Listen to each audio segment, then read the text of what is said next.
kwa.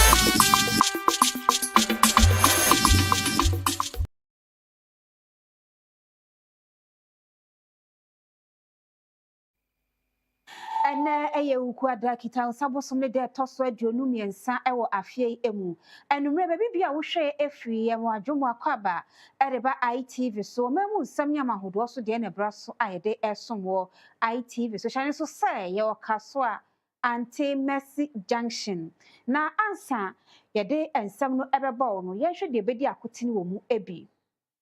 ene de ya soafo a wo hwe woduma nkomagapade a wode adom yeso ayensamtwofo ehye mo ye government accountability series lands ministry no ayensamtwofo ehye no mo kire say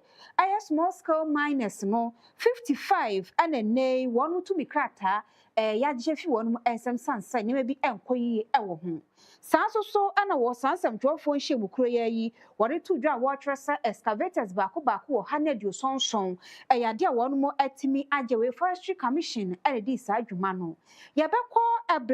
abrekuma north abato mpeso aso ewrabna na anu ya ne ekoto aba ankonimdie ekoma no ene mampani abonidin say wonkoye Ghana Shippers Authority board no wonko ka ho yebekọ yanim na ukopiemu ewo interior ministry no so akachi a Asante Mantam kusase hene de masantefo a nipa bonfo bi agene nkwa afri ni nsam no wakasatia a wahwe se etwasa ahwehwemu ekoso nsam we ahofo bi ka ho ena numre ye de eba beso momidi ene da che hema afia akonua ye twa ye ho aba na ntwemu no atoaso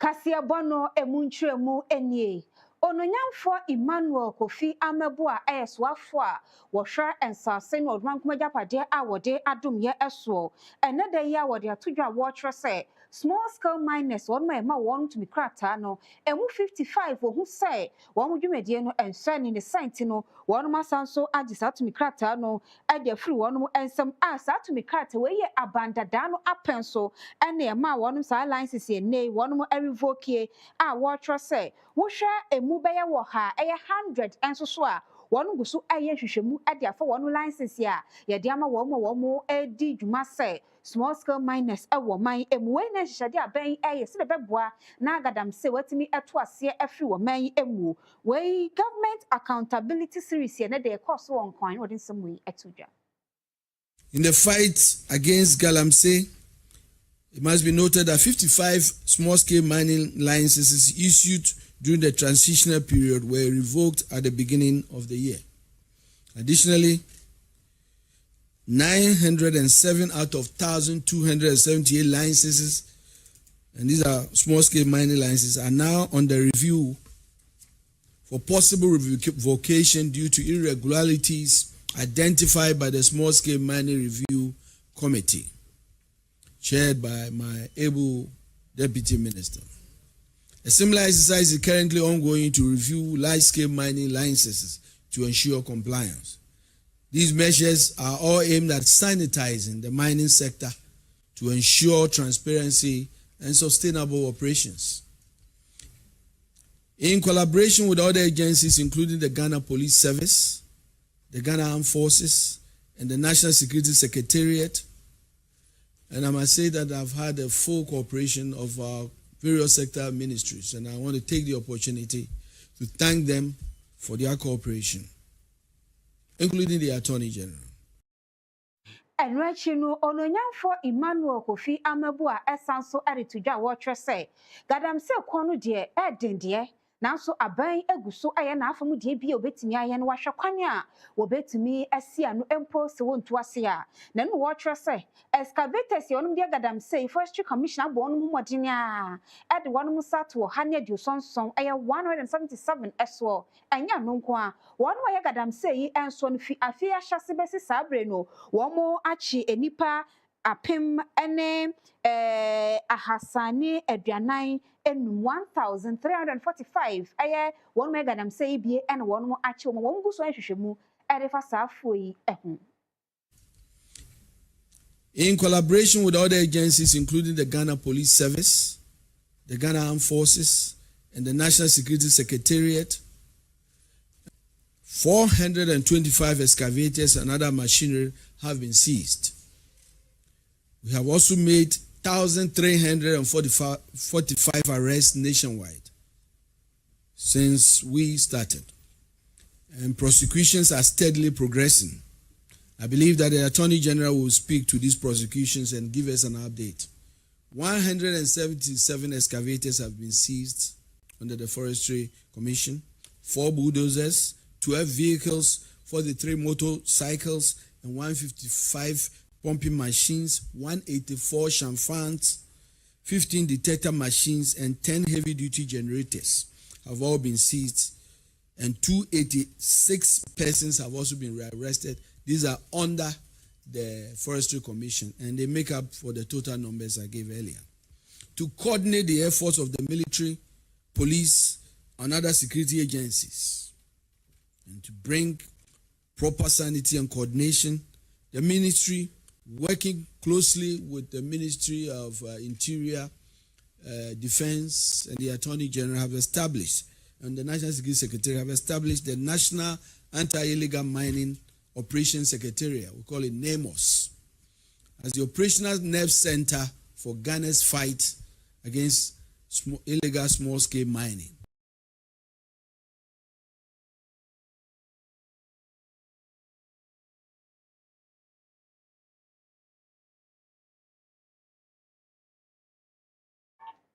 Ye freelance minister kachi diane afi ani enchemu ewo eye Ablekuma North abaton peswa so maame ewrabena obin eye Ablekuma North emrahye bedwani na enra ikra ana speaker hwe ma ni so aye a okopiemu ewo emrahye bedwemu na enedai mampeni John Dramani Mahama abonidi se Wankoka board ya wonomo hwe Ghana Shippers Authority wonomo ensensem eso enutinei woye okoka board of directors ho a wombehwe ma Ghana Shippers Authority wonu dwumedie no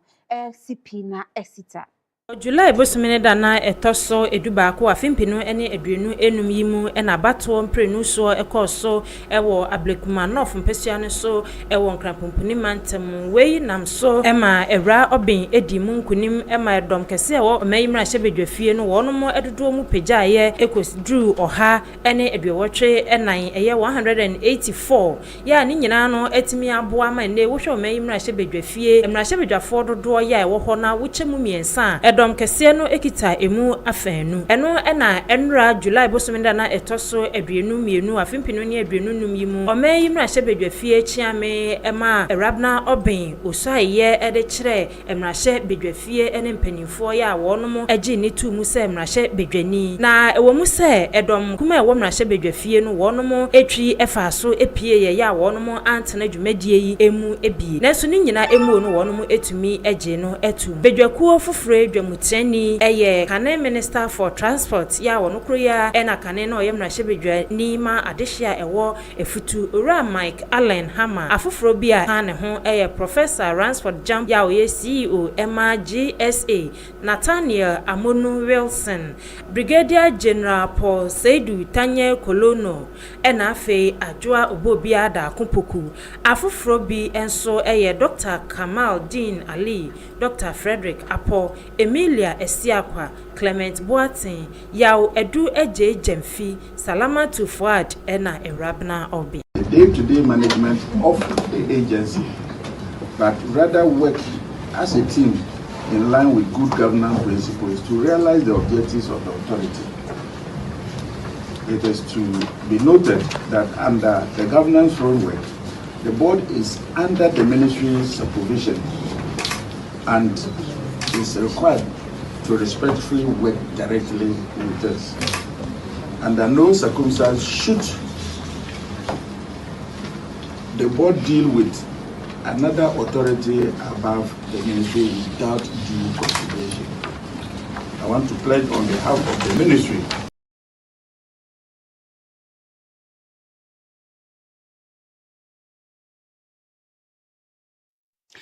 Wo ensamfufuro mu no enkuntabu a aba efa kwanhia ho ewo mamu wo afenko ano eyade a National Road Safety Authority etwemu se afenko ro mu a recorde akwanhia empem son ahanune adwewotwe enkron 7,289 out of that no 1,504 and a one more ayanyame edia way from January to June emu enso eprepra emu we papa ne site no Police Motor Traffic and Transport Department MTTD and National Road Safety Authority and a cabo mu a womaka kanyomesia ania womu de sankuntebo ede abatwese from January bepem June nkwana kwanhia si no enyasem kitwa Amanebono echana ashembeye 12,354 ena wonumu enya akwenhia ahodoɔ ɛwɔ abosome ensia entamnie ya emuno enipa 8,300 ena wonumu femu eprepraye ebio no enipa 1,301 ena wonumu etwa akwanmu ya ehyen abo womu ɛwɔ omanyi emu. National Road Safety Authority wonumu amanebomu no ena wonumu ekasa efa traffic incidents ahodoɔ ye ekoso ɛwɔ omanyi ehun ya wonumu echese edabia de chinye bia no eyade a road crashes ekoso ya 40 road crashes ena esi omemu yi emu dakru biara afei nipa makomako eduanan ensia 46 ena wonumu enam akwanhia hodo so epreprasa road crashes mu afei dabia no ahyan makomako beye eduasian kron 69 afei motorcycles makomako 69 ena dabia wonumu enya road crashes ewo omayimu ni nyina emuo no wacha na National Road Safety Authority ayade a omugusoa ebo adwuma se ombehwe se traffic regulation eho emra ene ho hyehyeye nyina no omanfo ene adrobafo ebedi so se de be ya akwanhia dodo eso ebetwa ewo omayimu.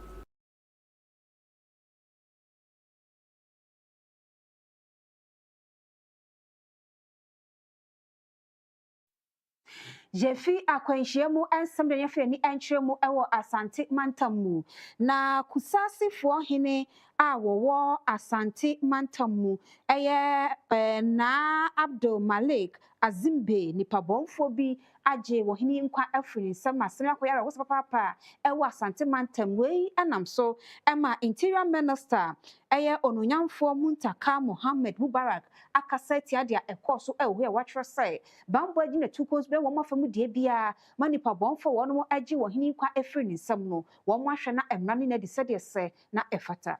Kusasi hine ya na owo Asante Mantamu no ono a enana osan eye Kadi Divisional Area Chief ewo Binduri mensini no emu ewo Upper East Mantam emu wansam a ononyamfo Mohammed Mubarak ede ebetu dwa ewo ni Facebook page no ena wonam so kasa etia ekwanye nipa bonfo bi efa so eje opani ne nkwa ede free ne nsam ya wogina so ede ya konsam ema ebusua ene kusasi adehye ya ewo Kumase wo Asante Mantamu enyina afei nananom atrankonwa ya wonum ewo Kuso area nyina no wode ya konsem ede ema wom nyina emu no Interior Minister ahye bose bambodwumekuo ya ewo omanmu no egusua eye wonum famu die bia ese nipa bonefo a wonum edi se nyambra semi no wom sa ebeso wom nom de wom egina emra no be wo kira eyade a aban na tu ne ho asi ho se wo behwe se emra ebetimi aye adwuma na obi obedi ne bonefo sem bia no emra no etimi ene no edi ebi Ewiemu no wasan de adesrede eto adehye anim ne titu ne wonmo a ewo asanwase empesua so ne mpotamu nyina se wonka wakoma ento wonmo yam esanse nhwehwemu egusua ekoso efa sansem yi eho a wonmo a womho ebon mu nyina no wonmo ensa ebeso mu ne krakra mu no orunyamfo Mubarak ebompaye de ma ebusua esan ese onyankopon ala ema opani baby pa en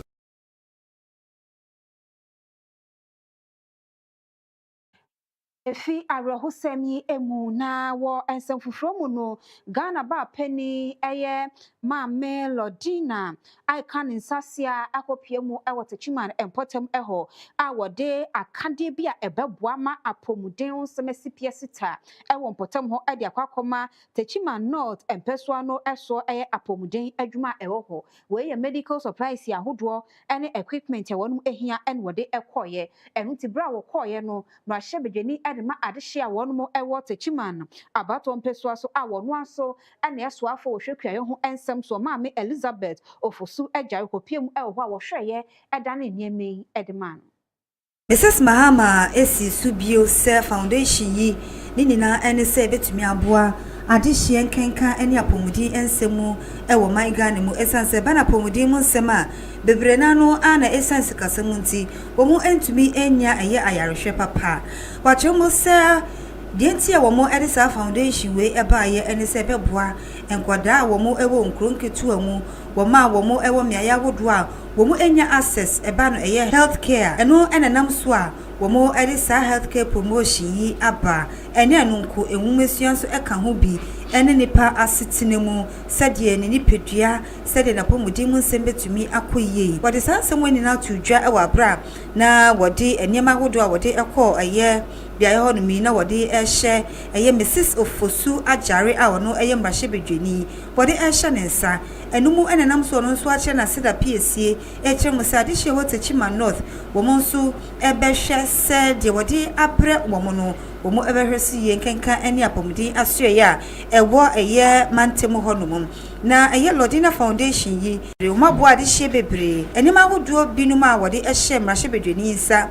a hospital, afinsu a theater beds, delivery beds, incubators, theater lights, phototherapy machines, baby scales, syringes, gloves, trolleys, any nyamahudo bebra wheelchairs, afinsu a baby cots nina eka hubia way a ya chetia, wadi a command.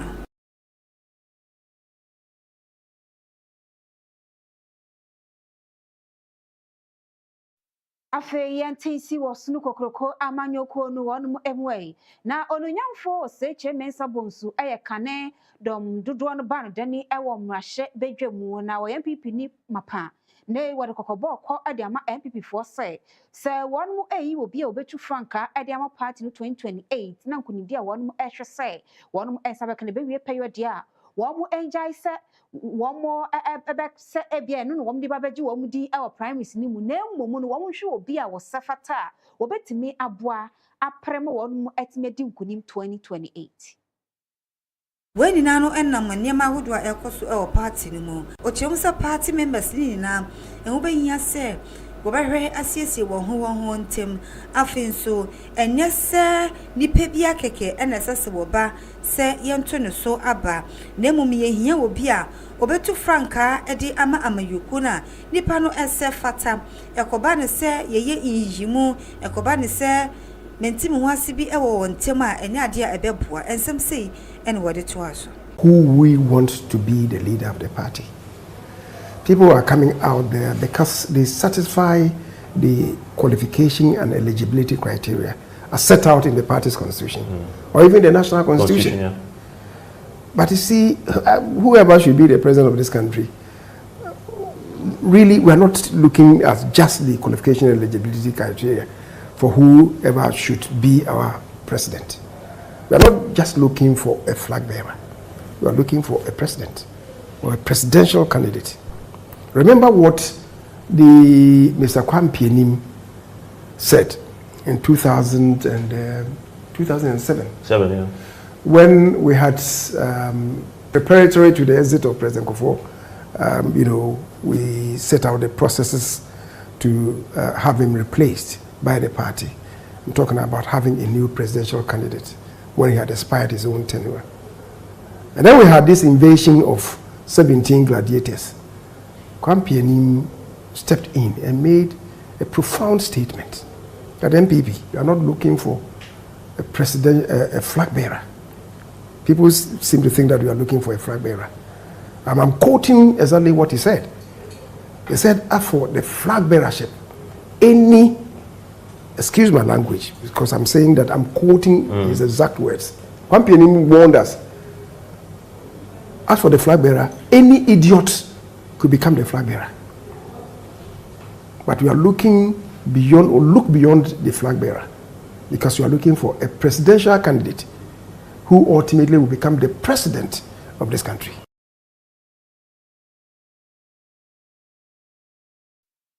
Onunyanfo say chairman Sabonsu kane majority da womrahye bedwem we woni John News ene disa enkomo no yenkwa wodumja adwumeko no wono mo akache na ene wodumja adwumeko nkrabata ewo Asante Mampon wono maso ahye papa eye fire station wo ho ni nyina ne se wo baby akogbo ewura ho akodumi wono mo anyasem ketwa wo ba kyeremu a eja to wono mo fie na wabre wono mtu nsafre wo mo ena kwasa ena ka ni ho ena won twitwi wo munase a enu nam so ma ni kunu fimi ya nani enna enu te ho jaw ena okobowru a Asante Mampon fire station wo ho a wakwakodome adwumayefo wo no mu eye adwuma wo Amani boy chiremu se akwenhie esi ye no busumi ba kuntemu enie sabre ni mo mo eye Asante Mampon hini na eyie na eye fire officers ya no wote won ka mu na wo nso enya call esese wokọ na wokoye adwuma ewo ho no se de be ya to yenchima esi ni wo mbetumi ahwe na omosi ano kwan sabre ni mo ano ena eye ka na obai ni nikunu womu etimnu ene eye fire officers yi kai ekoshiaye amane bo kire se okunu yi bo prepraye nanso na kakra ebeka ho ansana oto nananom ewo nsiedo we nanam so a obekunafo yi edi nikunu fra ofri mu yi eho suboni na abo fire officers yi na wokoye station ho no mo wabufo kwanso eno nanam so a wokobru wonnua a wochirim se de omaye wo mu bebu ho nkonta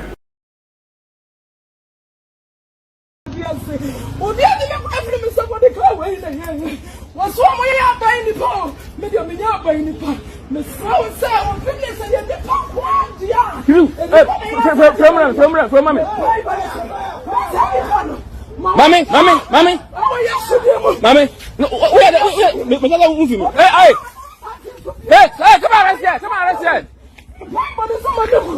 Hey, out and come here. Kill out, from mommy. From mommy.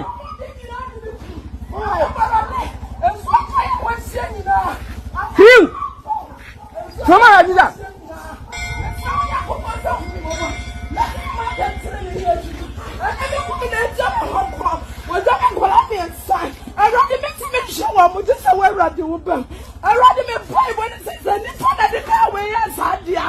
Already enjoying sa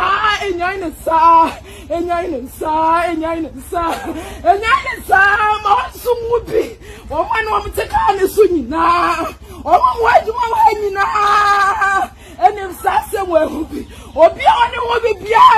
already man a wo chimienu pometo wo man a wo chechu wo ma won sase de nyaduma won sase de nyaduma ma won sase de nyaduma Mami jado, mommy,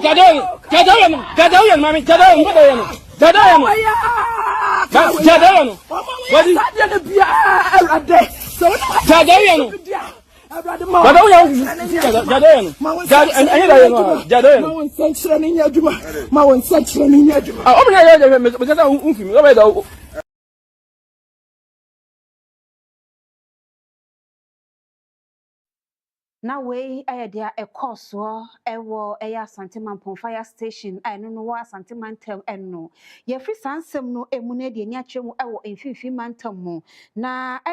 Gilbert Abeku Santana Agri a wo ye santroni ende di obi anim ho Abeku Santana abanan akosra aban kwachi a wo emfifi Mantem mu ononyamfo eko watch penny eduamwa ni nanu namo enche Cape Coast wono pana fesa fasha ebeko so eho eno ena beku Santana esanse woye deputy CEO edma Ghana Tourism Authority tino wakosra no nekodi nkomosho sede afasha no kra eniema ebeko wabra wo mu ehia ye no ana woni manyamfo eduamoa wode atu dwa se ho behia se pana first de nam so a se dwumedie no ebehyehyɛ se ne ho behia se mpanifo hwɛ na wo mu edi hu dwume wabra wo hia ye no eno nanam so ni manyamfo eduamoa wode ade srede ede tu dwa se ho behia se pana first dwumedie no mpanifo behwɛ na etumi ayefe na afenso wo mu aboa ama dwumedie no entutuye ni na so etumi akɔ enkai. But they have failed to ask questions as to how we have managed the leftover. So why did not take everything away? And it is 700 years ago. So we cannot continually blame them for the wars. For instance, I said that when some slaves were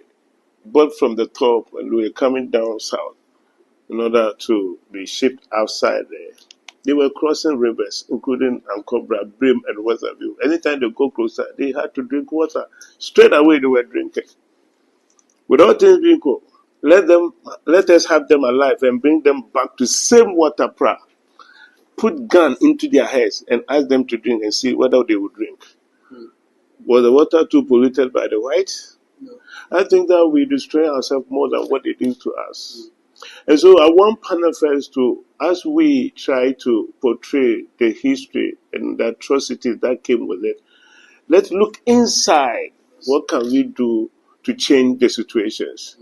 Well, some wounds are better catered for by the person who's feeling the pain. It's not enough to blame them. So I said that when they come home, ask us, the leftovers, what have we done with it? We are here spending huge sums of money in terms of waste collection, not management too, because people who manage waste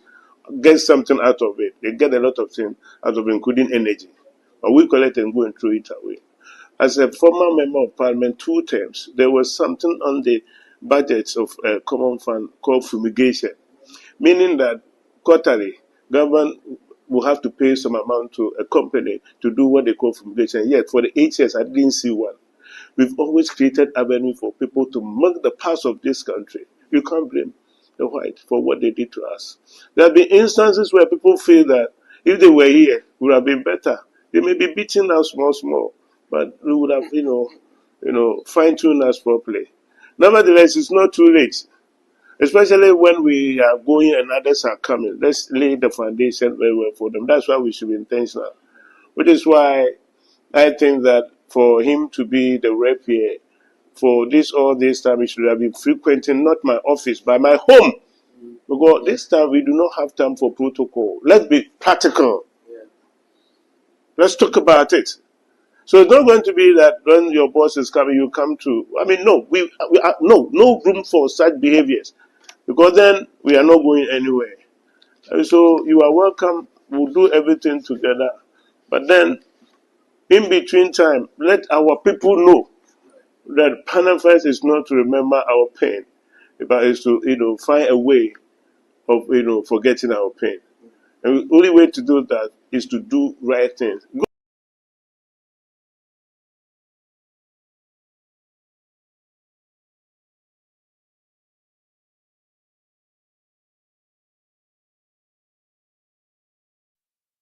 War ahafua no south west enso so no adehye bi a won mo ewo nkotoa bi te se achiase empasa so manhia ademra ena afe asuako ani nyina no ewo ahafua no south west district no emu ewo asante mantamu twese se die hu abo papa esuo na abeto wonum eso esanse kwaye bi a ewo ho a wonum bie ho a en wonum enya womu anu aduane afie nipa bia betie se kwaye yi mu a wonum etwa kwaye mu nnua enya sam keto akra ukoka na hwe yi a na wonum avem a se die womaba amontene ehwe se empanifo hwe na wonfo womu nan ensi fom na womu hwe kwaye mu etwa kwaye mu nnua ma wonum anu aduane ebo womu no womu ntumi ntu wonum esosa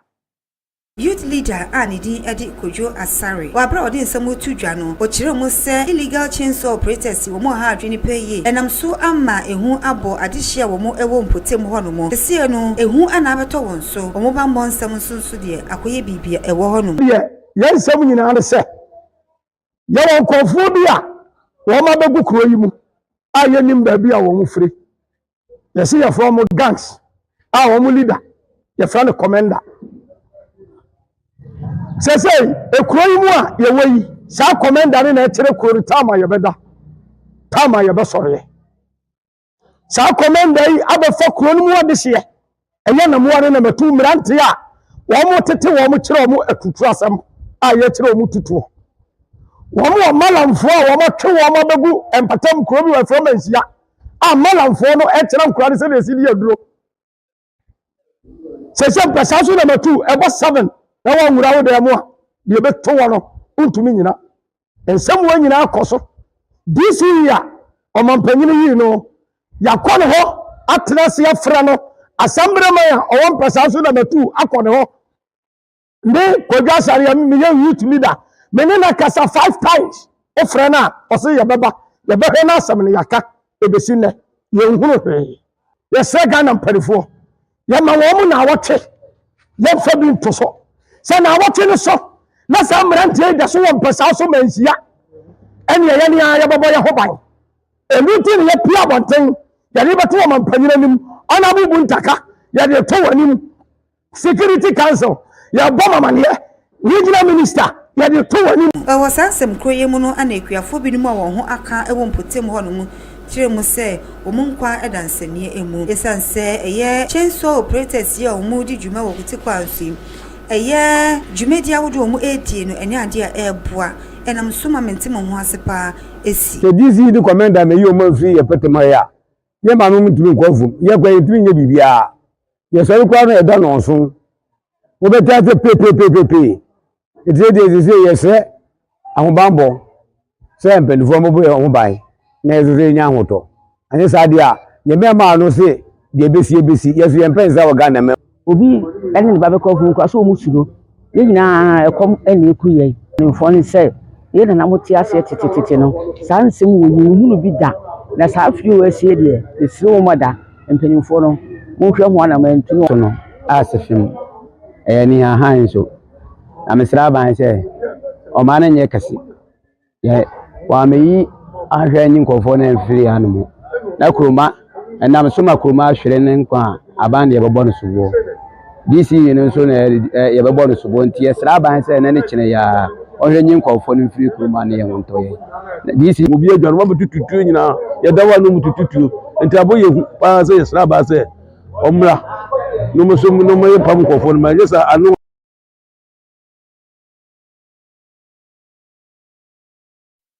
Jedie ni sikasem ena edru so edane ho aba.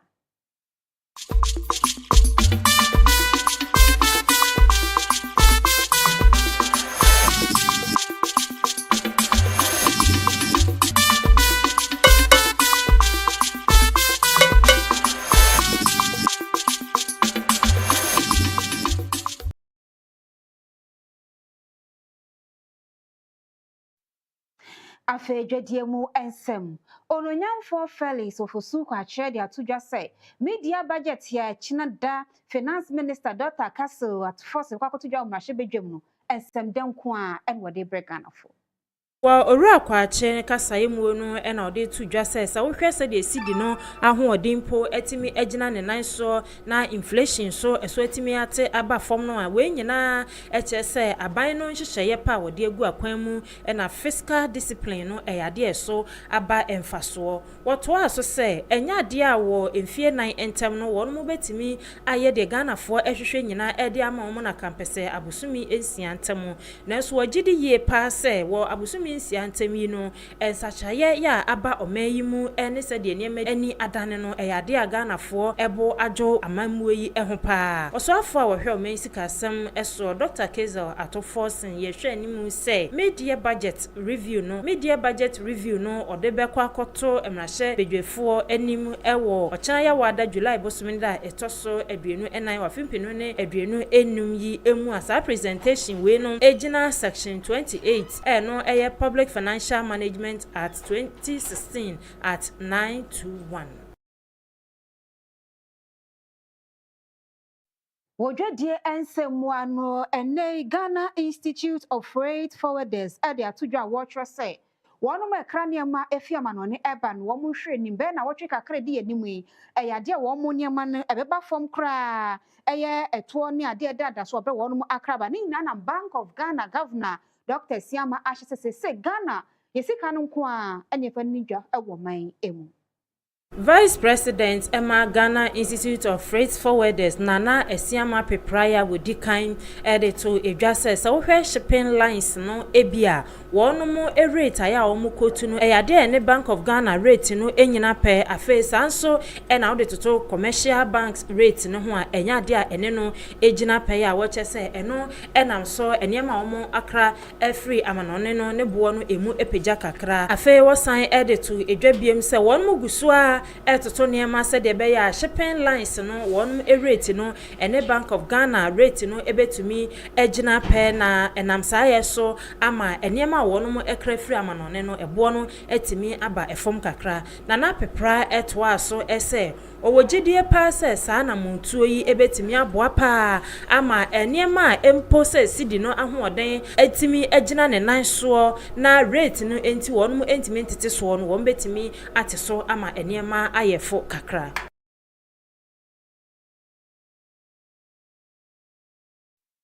Yebejina dwadie ensem yi eso na ya tonkratia wa ya ba agudie mu nsem beto akase eso nti ya show enkwatire basisia.